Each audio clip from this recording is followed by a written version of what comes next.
Stephanie Savellano Cadawas, your Tupperware Brands Manager from Tupperware Brands La Union. And for this segment, we are going to talk about our freezer mates, which is a very good option to store our frozen foods and the meat as well as the fish that we buy from the market. So this is our 2.3 liter freezer mates, and as said earlier, it can contain up to 2.3 liters of the goods that we buy from the market.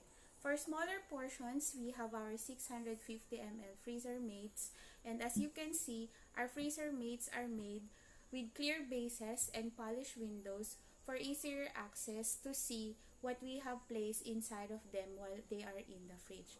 So as we open our freezer mates, it has a lid on the cover for easy access to get the food that we have stored from the items. On the other hand, for the smaller portions, this is our 650 ml, and as you can see, I have written names of my group mates from a previous event that Tupperware has conducted in the early months of the year. So, pwede nating sulatan ng pangalan natin yung ating Tupperware so it will not get lost just in case somebody borrows them from you.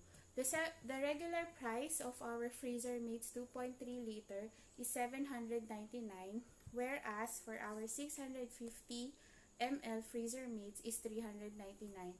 But for this November 2020 brochure, is as you can see also online, makikita natin that this is on offer for only $899.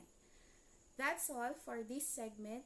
This has been Stephanie for your Tupperware freezer mate.